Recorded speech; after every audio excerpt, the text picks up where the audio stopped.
আলাইকুম সুজন ভাই, কি অবস্থা ভাই, কেমন আছেন? আলহামদুলিল্লাহ। কি অবস্থা ভাই? তো আমি ছোট একটা ভিডিও বানাচ্ছি, ডোন্ট মাইন্ড।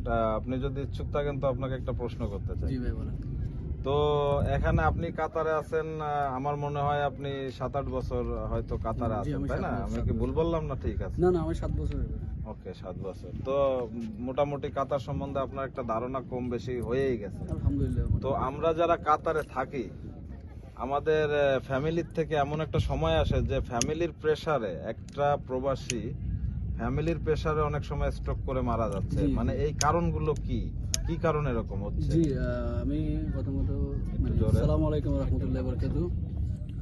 ধন্যবাদ সোহেল ভাইকে। জি, আমাদের বেশিরভাগ কিছু কিছু বাংলাদেশি বাইরা যে সময় কাতারে আসার পরে উনি যে টাকা ইনকাম করে বেশিরভাগে উনি ওনার ফ্যামিলির পিছনে খরচ করে। যেমন কি আমি ওই দিন এক ভাইকে দেখছিলাম, উনি আজকে প্রায় 8 বছর কাতারে। উনি বলতেছে আমার জন্য এখন বর্তমানে আমি কিছুই করতে পারি নাই, না আমার একটা অ্যাকাউন্ট আছে, না আমার কোনো একটা টাকা আমি কোনো জায়গায় সেভ করতে পারছি। শুধু আমি আমার ফ্যামিলিকে দিছি, আমার আব্বুকে দিছি, আমার আম্মুকে দিছি, আমার বোনের জন্য দিছি।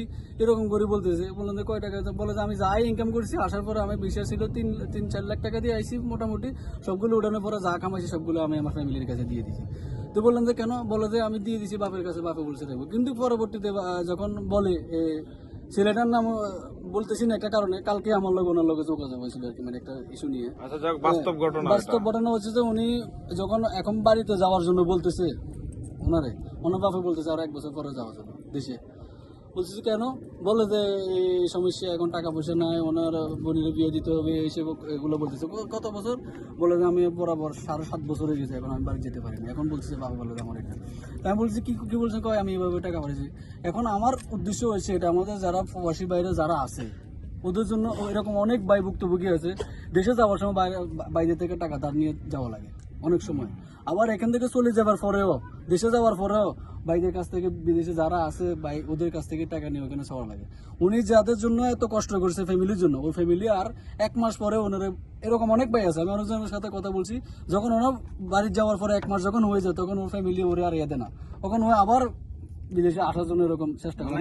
এক কথায় আপনি বলতে যাচ্ছেন যে সে তার ফ্যামিলির জন্যই তার পুরো জীবন প্রবাসে বিসর্জন দিছে, কিন্তু ভবিষ্যতে তার বলতে কিছুই নেই।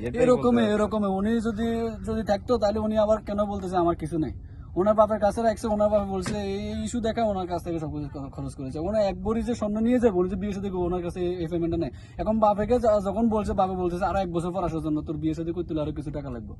সাপোজ একটা কথা, আমি এই জন্য ভাইদেরকে বলছি, তোমরা যদি 2000 টাকা 1500 টাকা চাকরি যদি করো নিজের জন্য, 1000 যদি নাও পারো, 700 টাকা 500 টাকা হলে নিজের জন্য সেভিং করো। আর না হইলে বছর শেষ হয়ে যাবে, 5 বছর পরে দেখবে যে আপনার জন্য 1 লাখ টাকা আপনার অ্যাকাউন্টে নাই। কি জন্য?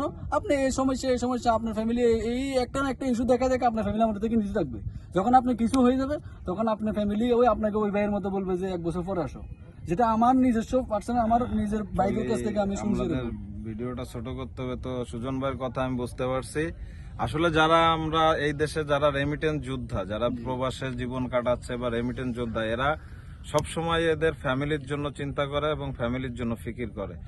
আদারওয়াইজ লাস্টে কি হয়, সে তার বোনের জন্য সবকিছু চাইছে, ভাইয়ের আইফোন লাগবে, ভাইয়ের আইফোন দিচ্ছে, বাবার ভালো কিছু লাগবে সেটা দিচ্ছে, মা বাবার ইচ্ছা বা ভাই বোন বা আত্মীয় স্বজন যারা আছে সবারই কিন্তু চাহিদা পূরণ করতেছে যারা রেমিটেন্স যোদ্ধা তারা। কিন্তু লাস্টে যে দেখতেছে যে ওই ব্যক্তির নিজের বলতে কিছুই নেই, এবং এমন কি ফ্যামিলি থেকে তাকে সাপোর্টও করতেছে না। যখন সে বিদেশ থেকে চলে যাচ্ছে তার টাকায় সবকিছু হয়েছে, বাড়ি গাড়ি সবাই ভালো ছিল, খাইয়ে পরে সবকিছু, মোবাইল ল্যাপটপ ভালো ভালো দামি যত সামগ্রী ছিল সবাইকে দিয়েছে, কিন্তু তার টাকাই ভালো ছিল। কিন্তু লাস্টে সে যখন দেশে চলে গেছে তার নিজের বলতে কিছুই নেই।